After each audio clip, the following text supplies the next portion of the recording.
Hello दोस्तों, अगर आप नीट में सिलेक्शन चाहते हो तो आपको फिजिक्स पे कमांड करना पड़ेगा। और मैं वो हूँ जो आपको फिजिक्स में एकदम मजबूती से पकड़ दिला सकता हूँ। तो माय नेम इज़ आमिर और मैं पिछले 7 साल से फिजिक्स पढ़ा रहा हूँ। मैं करियर पॉइंट में पढ़ाया हूँ, मोशन में पढ़ाया हूँ, मैं इसरो में भी पढ़ाया हूँ और अब आपकी बारी। सो गाइस, हम लोग वेव मोशन स्टार्ट किए थे। वेव मोशन में मैंने आपको बताया था कि वेव मोशन का डेफिनेशन क्या होता है, उसको कैसे टुकड़ों में बांट सकते हैं। तो हमने 4 बेसिस पे वेव को डिवाइड किया था। On the basis of medium requirement, 2 type का था, मैकेनिकल वेव और इलेक्ट्रोमैग्नेटिक वेव। फिर हमने पढ़ा था on the basis of vibration of medium particle, 2 type का था, transverse wave and longitudinal wave. फिर हमारा था on the basis of transfer of energy, 2 type का था, progressive wave and stationary wave, जिसको स्टैंडिंग वेव बोलते हैं। और लास्ट था डायरेक्शन बेसिस पे, जो 1D 2D और 3D था, राइट। आगे हम लोग बात करते हैं मैकेनिकल वेव का। अब वन बाय वन चीज़ों को अच्छे से डिस्क्राइब करेंगे कि भाई मैकेनिकल वेव क्या होता है। ठीक है, मैकेनिकल वेव। तो मैकेनिकल वेव वो वेव है जो मीडियम के साथ ही आगे बढ़ पाता है। अगर मीडियम ना हो तो मैकेनिकल वेव का प्रोपगेशन हो नहीं सकता। मैकेनिकल वेव का एग्जांपल अगर हम लोग ले, साउंड। ठीक है, तो साउंड कभी भी बिना मीडियम में आगे नहीं बढ़ सकता। जैसे हम लोग चांद पे जाते हैं, राइट। चांद पे बहुत लोग गए, वो लोग बात कैसे करते हैं? रेडियो वेव से बात करते हैं, इलेक्ट्रोमैग्नेटिक वेव से बात करते हैं। डायरेक्टली जैसे अर्थ पे हम लोग बात कर रहे हैं ना, हम तुम वैसे नहीं कर सकते यार, बिल्कुल नहीं कर सकते। तो क्यों नहीं कर सकते? वहां हवा नहीं है जो आपके साउंड एनर्जी को कैरी करा के आपके कानों में एयर ड्रम को वाइब्रेट कराए और आपको सुनाई दे। ऐसा हो नहीं रहा। तो यार, मेरे स्टूडेंट ने क्वेश्चन पूछा था जब मैं रेजोनेंस में पढ़ाता था। तो नहीं पढ़ाता नहीं था, ट्रेनिंग चल रही थी मेरी, एकदम इनिशियली 2013 की बात है। तो हम लोग पढ़ाते भी थे बच्चों को ट्रेनिंग में। एक बच्चे ने मेरे से डाउट पूछा था कि सर, मीडियम 3 टाइप का होता है, राइट? सॉलिड, लिक्विड और गैस। तो सर जैसे मैंने बोला या मैंने क्लैपिंग करी, तो मैं एक सॉलिड बॉडी और लिक्विड गैस, मतलब 3 का मिक्सचर हूं ना, चलो मीडियम तो हूं ना। तो मैं एक मीडियम हूं। मैं मून पे खड़ा हूं जो ऑब्वियसली सॉलिड है, वो भी एक मीडियम है। सामने वाला जो बंदा है वो भी एक मीडियम है। तो मैं ऐसे क्लैप कर रहा हूं, तो ये क्लैपिंग मेरे होते हुए थ्रू, मून के होते हुए थ्रू, बंदे के होते हुए थ्रू उसके कान को वाइब्रेट क्यों नहीं कर रहा? जैसे अगर मेरे इस राइट साइड में दीवार है और लेफ्ट साइड में दीवार है, और मैं राइट साइड की दीवार को हथौड़े से मारता हूं और लेफ्ट साइड की दीवार पे कान लगाऊंगा ना, सेम टाइम पे मान लो किसी बंदे ने मारा, मेरे को कान लगाना है, तो वो वाइब्रेशन मेरे को सुनाई देगा। पर जब आप क्लैप करते हो तो आपके थ्रू, मून के होते हुए थ्रू, फिर नेक्स्ट बॉडी के होते हुए थ्रू कानों को वाइब्रेट करके मेरे को सुनाई क्यों नहीं दे रहा? This is what he asked to me in 2013 when I was in Resonance. तो मेरा क्वेश्चन आपसे है, इसका आंसर आप प्लीज जरूर बताना। ठीक है, I will wait for that. Alright. So mechanical wave, sound wave बिना मीडियम के आगे नहीं बढ़ेगा। मीडियम मतलब सॉलिड, लिक्विड और गैसेस। तो देखो, अगर बात करें साउंड की, तो साउंड सबसे फास्ट भागता है सॉलिड में, उसके बाद थोड़ा स्लो हो जाता है लिक्विड में, और गैस में, हवा में जैसे हम लोग बात कर रहे हैं, तो सबसे स्लो होता है। तो एक और क्वेश्चन पूछा गया था जब मैं रेजोनेंस में था, वहीं पे एक और क्वेश्चन पूछा गया था। ठीक है, कि सर एक स्विमिंग पूल है, मान लो एक बंदा अंदर है पानी के अंदर, एक बंदा जस्ट बाहर है, और थर्ड बंदा बाहर उस साइड है स्विमिंग पूल के। अब हम दोनों ने क्लैपिंग करना है, मेरे को पानी के अंदर करना है, या मान लो मैं हथौड़ा लेके और डंबल को पीट रहा हूं, मैं पानी के अंदर कर रहा हूं, ये पानी के बाहर कर रहा है। तो सामने जो बंदा उधर है उसको पहले कौन सा साउंड सुनाई देगा? जो बाहर क्लैप कर रहा है, डंबल में हिट कर रहा है, या मैं पानी के अंदर कर रहा हूं, कौन सा सुनाई देगा? तो ऑब्वियसली हम लोग सब बोलेंगे कि भाई ये वाला सुनाई देगा जो बाहर है, राइट ना? तो साउंड हवा में फास्टर गया ना, लिक्विड में कहाँ गया? आपने बोला लिक्विड में फास्टर करता है एयर से, सबसे फास्ट होता है सॉलिड में, उसके बाद लिक्विड में, सबसे स्लो होता है साउंड हवा में। तो जब मैं बजाऊंगा तो साउंड वाला पहले सुनाई दिया हवा वाला, ऐसा क्यों हुआ? तो वेल आई से कि ये बिल्कुल वापस से सोचो आप। मैं ये सब क्वेश्चन इसलिए दे रहा हूं ताकि आप एक बार सोचना स्टार्ट करोगे, डेफिनेटली आप ग्रो करोगे फिजिक्स में। देखो फिजिक्स में ना बिना सोचे आप ग्रो नहीं कर सकते। जैसे अगर कंपेयर करें बाकी सब्जेक्ट से, बायोलॉजी और केमिस्ट्री, तो बायो कहीं कहीं आप क्या है कि बहुत most of the you can like याद करके थ्योरी बेस्ड कर सकते हैं। केमिस्ट्री में लाइक कुछ पोर्शन ऐसे है जिसमें आपको सोचना पड़ता है। लेकिन फिजिक्स पूरा का पूरा अगर शुरू के 1-2 चैप्टर छोड़ दे, यूनिट एंड डायमेंशन वगैरह, तो पूरा फिजिक्स आपको समझना पड़ता है।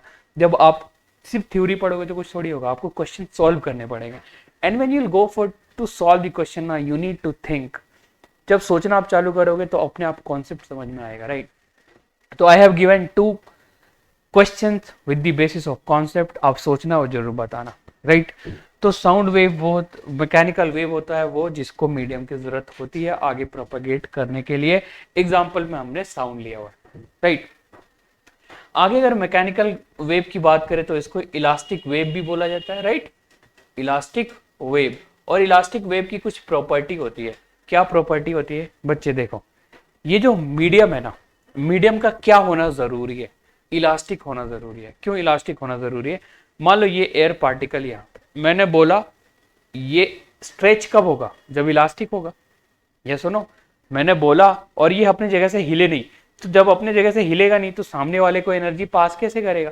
तो थोड़ा सा स्ट्रेच होगा, थोड़ा सा स्ट्रेच होके फिर वो वापस आएगा, तो वापस अपने जगह पे रुकेगा नहीं, पीछे वाले को जाएगा।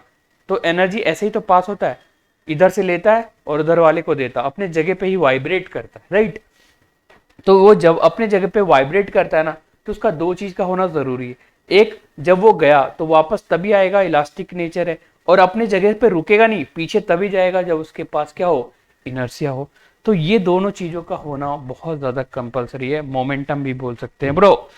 तो ये है मैकेनिकल वेव में जो मीडियम होता है उसकी प्रॉपर्टी, राइट? ठीक, हम लोग अभी साउंड वेव नहीं पढ़ रहे, हम लोग बस मैकेनिकल वेव को डिस्क्राइब कर रहे हैं, पढ़ेंगे डेफिनेटली। बात करते हैं दूसरा, इलेक्ट्रोमैग्नेटिक वेव था। तो इलेक्ट्रोमैग्नेटिक वेव नाम का पूरा 12th क्लास में एक चैप्टर, पूरा का पूरा चैप्टर है।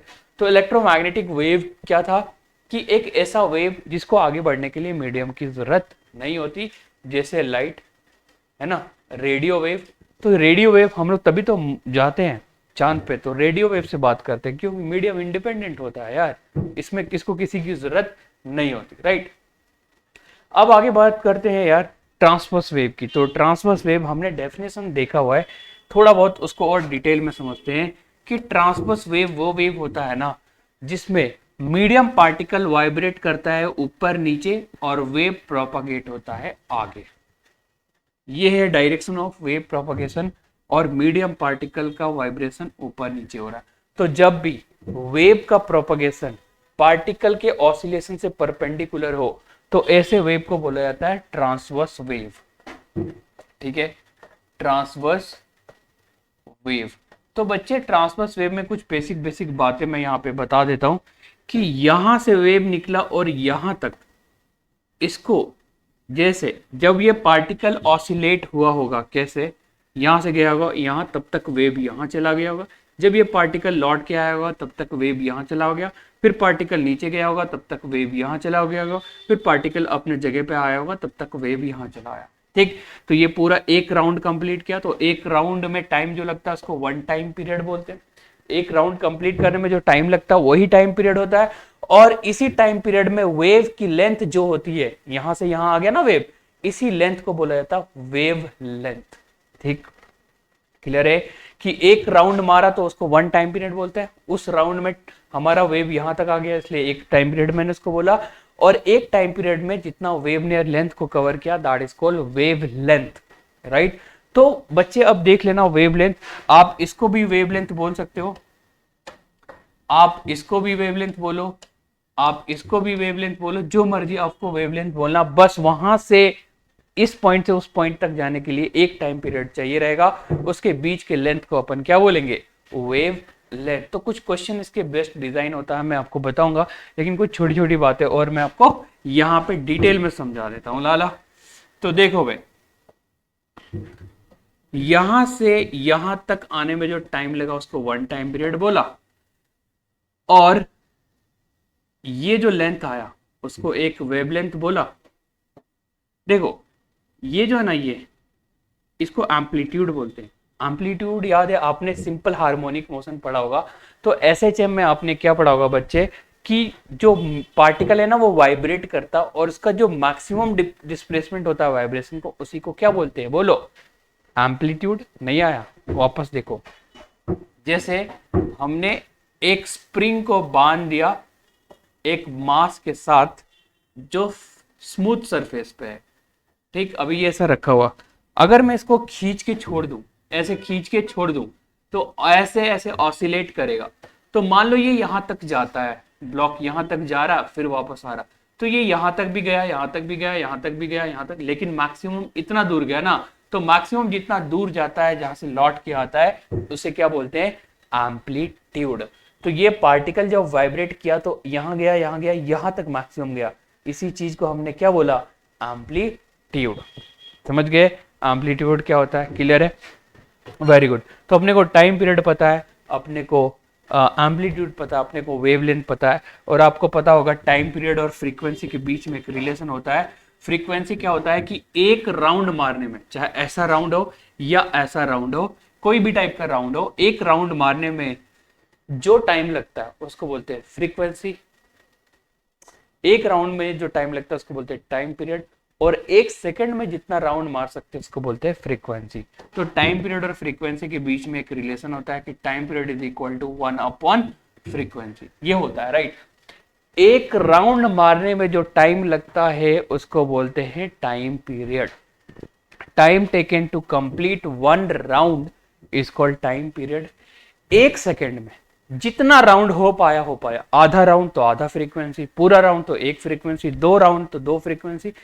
एक सेकेंड में जितना राउंड पॉसिबल है, that is the frequency. Clear है।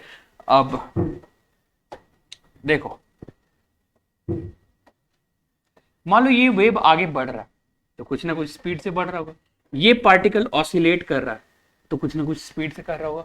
तो वेव का स्पीड अलग होता है, पार्टिकल का स्पीड अलग होता है, दोनों को मिसमैच मत कर देना, ठीक है ना।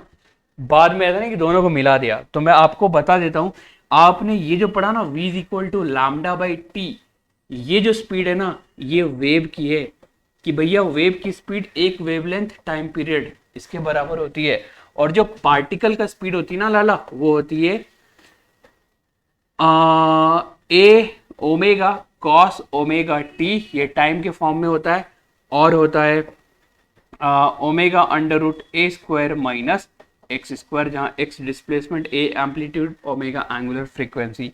ये दोनों होता है वेव का स्पीड, सॉरी पार्टिकल का स्पीड, पार्टिकल स्पीड, और ये होता है वेव का स्पीड। इसको ऐसा भी लिख सकते हैं, v is equal to lambda into frequency. तो ये दोनों होता है वेव का स्पीड, ये दोनों होता है पार्टिकल का स्पीड। पार्टिकल जिस स्पीड से ऑसिलेट कर रहा है, वेव जिस स्पीड से आगे बढ़ रहा है, ठीक। I hope this is clear. देखो इसके बेस्ट क्वेश्चन हम लोग करेंगे 7 से 8, नहीं तो 4-5 तो करेंगे ही, पर हम लोग करेंगे नेक्स्ट क्लास में। आज के लिए इतना ही। Thank you so much for being part of this. Signing off, this is Aamir.